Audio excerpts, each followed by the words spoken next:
Hey guys, I just want to throw a quick video together to answer a couple of questions from my subscribers. First one was being the QAD HDX drop-away rest.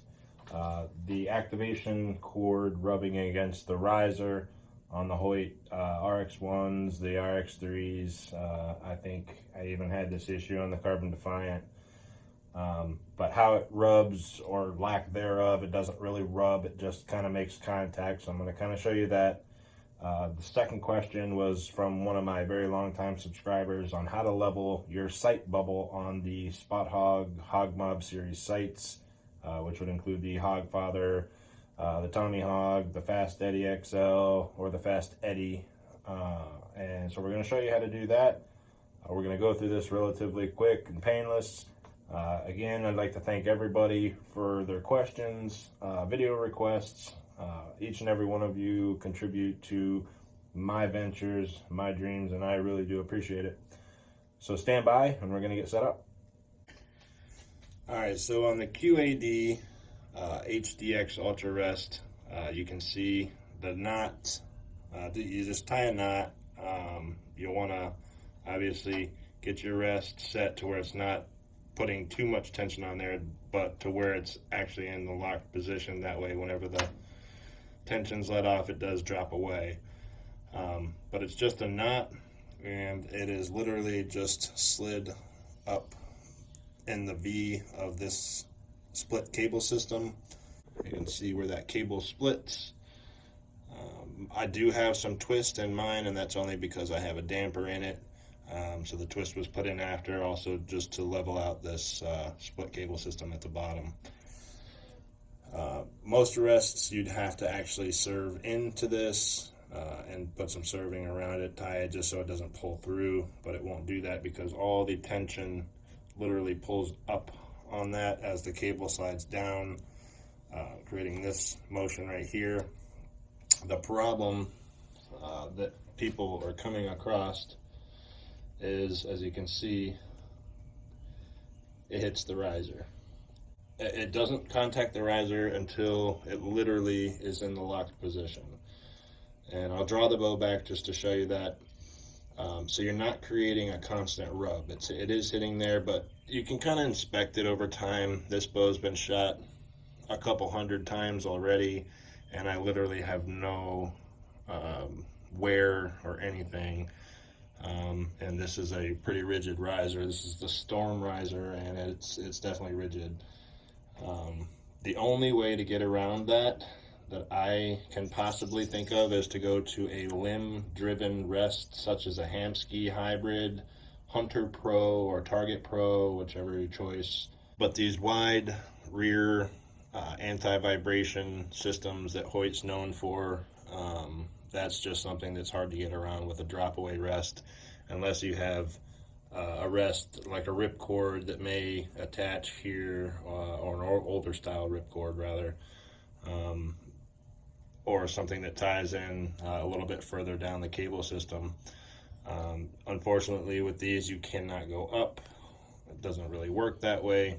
A limb-driven rest is probably your only way around that. But let me draw it back and I'll show you the contact and how it's really not that bad.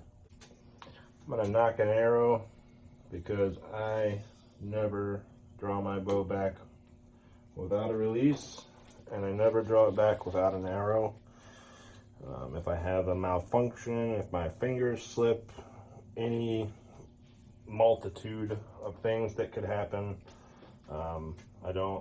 D-loop failure, etc. I don't want to have a catastrophic failure because I didn't have an arrow knocked, such as a dry fire. So we'll try and get it up there high enough. No contact, contact right there. So the contact's only at full draw, and when you let down the strings off the riser. So I hope that answers the question with the activation string on the drop-away rest, how it rubs against the riser, how actually it doesn't actually rub against the riser. Next question was about leveling your sight bubble on the Spot Hogg, the Fast Eddy XL, the Hoggfather. So I'm going to show you exactly how I level my bubble, and we'll go from there. Okay, so first thing I do is I shoot with the MRT ring on my Fast Eddie XL, and I'm going to go ahead and remove that MRT ring because you do have a little bit of an equipment list that you're going to need to make this adjustment. First thing is a piece of fishing line or very thin string. I like to use fishing line because it's a little more of a straight edge. Second is a washer. Third, a couple pieces of tape. First thing we're going to do is we're going to tie our washer onto our fishing string,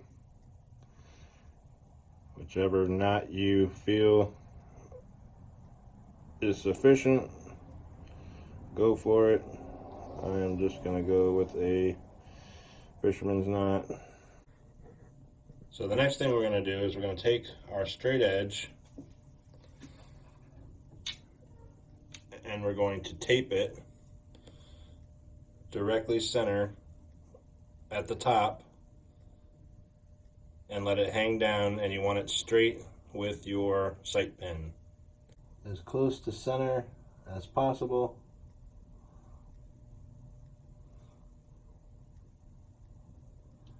And tape it down. Now you want that weighted washer to hang down until you're straight with your sight pin. We're going to tape that, hold on to the sight housing right there, and we're going to tape it to the bottom of the housing. And you can get rid of your washer and excess.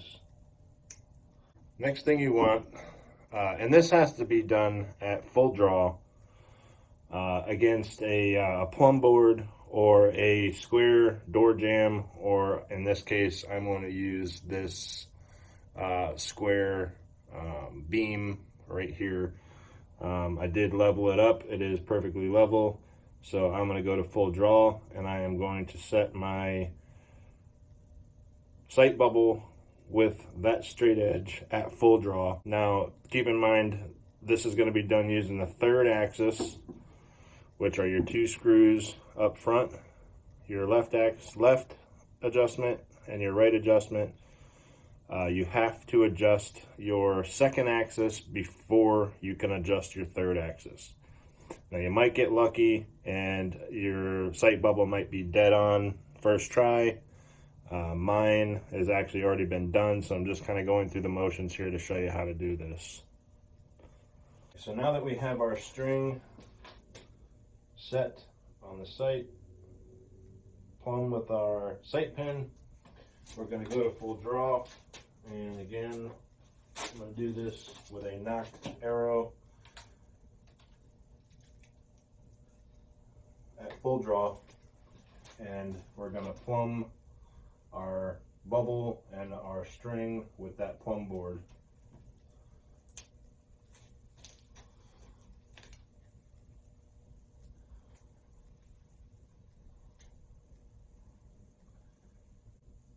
Okay, so in this case, my string is perfectly level, my sight bubble is perfectly level. Okay, so let's say that this sight was off to the left. So if that was the case, then from the target side of the sight, you would want to loosen the left side and tighten the right side to bring your bubble back to the right. If it were off to the right, you're going to loosen the right and tighten the left.